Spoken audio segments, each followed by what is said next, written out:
And we're back for chapter 2 of Running the Ones between Chrollo and Hisoka. Now I've decided to make some changes to the way I'm going to go through the chapter to make it a bit lighter and also to be able to explain a lot more about what's going on. And for that reason, there will be a lot less reading as I go through the chapter and more simply giving a quick overlook of each page, but a deep dive, of course, in the minds, the states of the minds, the actions being taken, and the overarching story being told. So we're back from the last chapter when Chrollo announces that there's some more abilities coming up, and Hisoka's expressing how annoyed he was. We get a face-to-face and Chrollo pulls out the bookmark. And going through it, he's explaining that all abilities have some form of weakness. That's natural, that's how it is. Abilities have weaknesses, and people will compensate them in ways that they find, whether it's by being creative, whether by just keeping the ability a secret, or by finding teammates, being in teams so that somebody else can fill up the places where we lack. So he's explaining that and also going through how he gets more and more abilities as he needs them. That's how he always gets the best conditions to win 100%. Hisoka gets cocky and obviously throws a couple of jabs about that. Lets him know that's the regular play, my good sir. That's a regular Joe talk. Obviously, we all know that. We're non-users. I just get a lot of pleasure from seeing a person like that crumble in disbelief because they had absolute confidence. But Chrollo isn't fazed by those words. He literally doesn't care and keeps going through the whole explanation. Presents a new ability, a stamp. He's talking about, you know that Shark's ability, manipulates humans. But this one he's showing manipulates puppets. He says that although Shark's ability seems to override people's autonomy, this one manipulates the people, but it cannot give such complex orders. And so it still got Hisoka thinking about it, and he's saying, the phone is for the finish. Humans and puppets can be controlled together. Is there another plan? Because he's thinking, well, if he got humans active and puppets active, how is he gonna control the whole of them?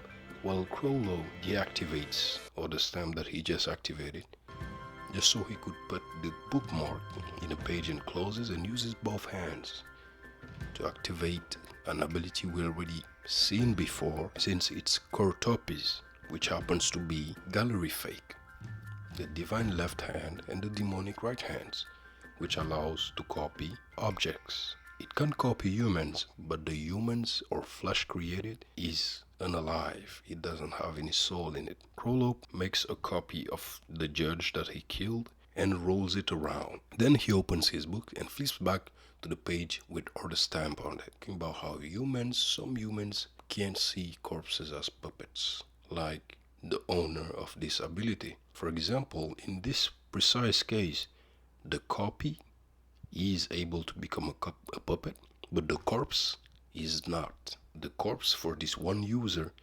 cannot be a puppet, but the copy that was made of the corpse can be a puppet. This is how we understand that truly Chrollo goes into the mind of the owners of the ability, because even the conditions to acquire those abilities involve deep dives into the person. And so he understands the ability from the eyes of the person, but that does not mean he uses it the same way as the owner does. And here we see the starts of that, as he copies the judges and puts a stamp on it and gives it movement. And so he tells it to get up and gives it orders to break Hisoka. As he keeps explaining that for the former owner, a puppet that lost its head ceases to be one. And so we understand that this ability means that this copy will stop being, or stop attacking, or stop movementing after it's lost its head.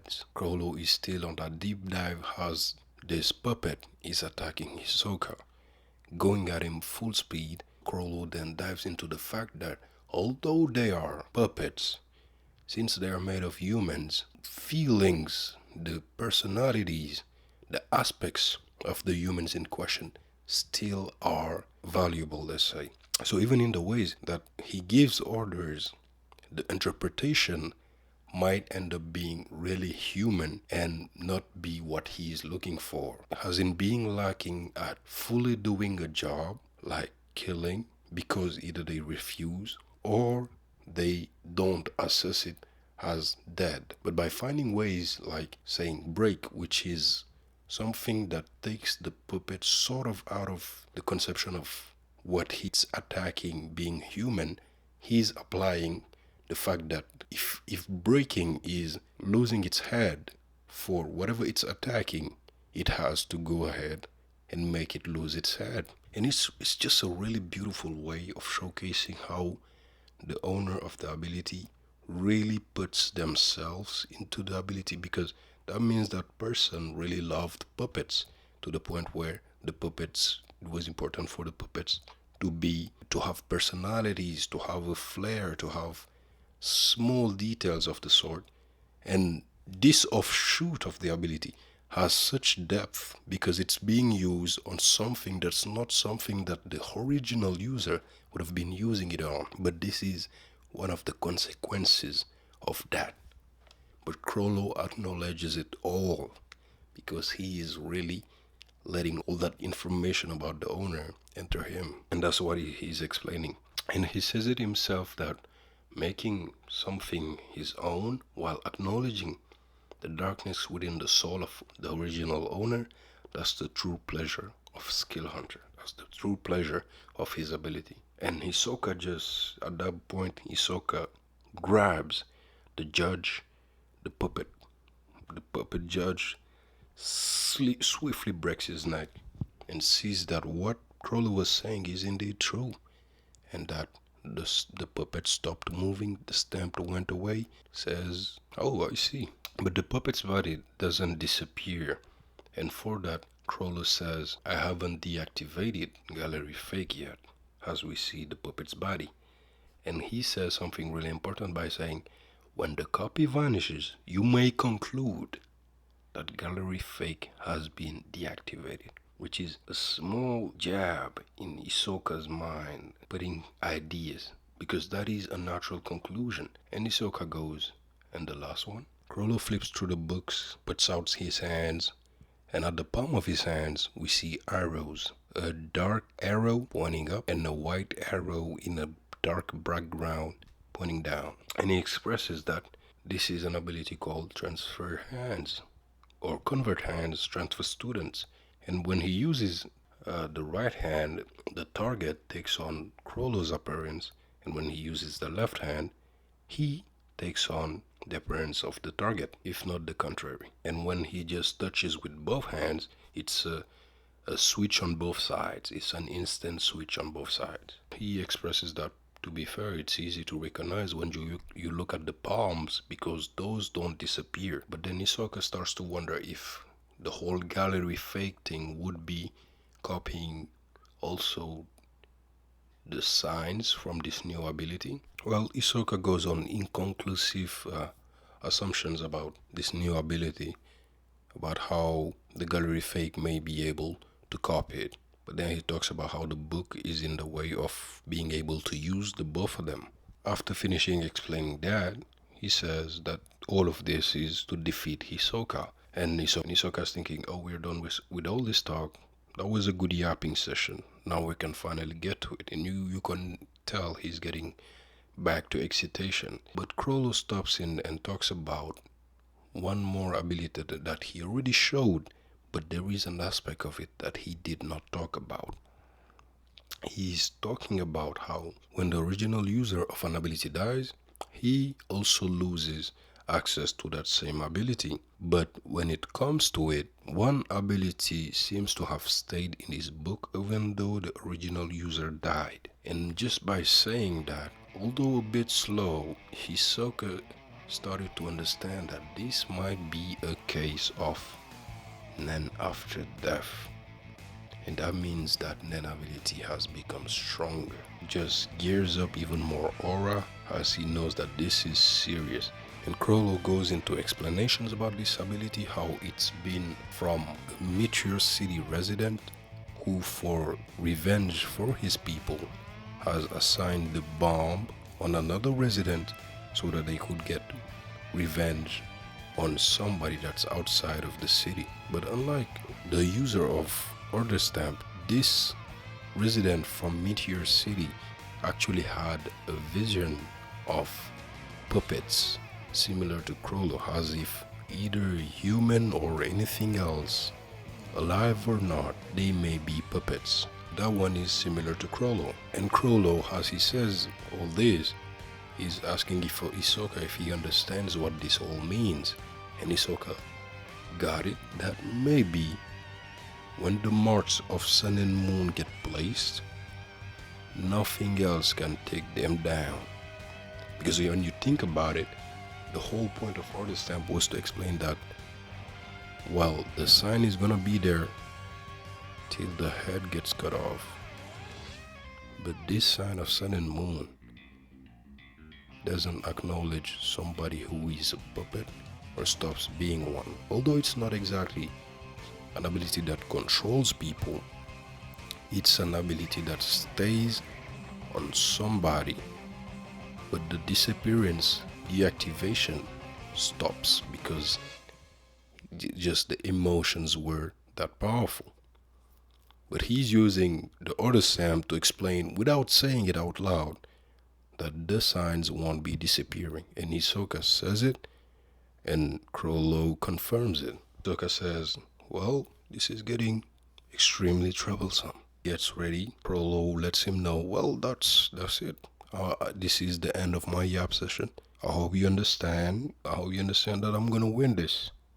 I'm not even saying this as a challenge. This is 100% my win. Do you still want to do this?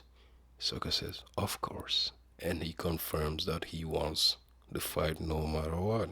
And we get this beautiful page of Chrollo in his thoughts, saying humans are so very interesting. As Hisoka is getting ready, as he is getting ready, as they're in motion, but you can just tell that this moment is frozen in time. Although this is a manga, everything is frozen in time, but this moment specifically, this moment of thought, this moment between them, at least in the mind of Chrollo, is frozen in time. Humans are so very interesting. The action begins. Chrollo stepping the fuck back. He's going back and opening the book, putting the bookmark in. Hisoka notices and he's speeding towards him. But Chrollo seems to be going towards the audience. In the stands, Chrollo pulls out the black voice. Hisoka's talking about bungee gum, elastic love. And I should re-mention this, but Hisoka's looking kind of handsome, I'm not gonna lie, but pretty muscular. He certainly has, from what I'm saying, an advantage when it comes to raw strength.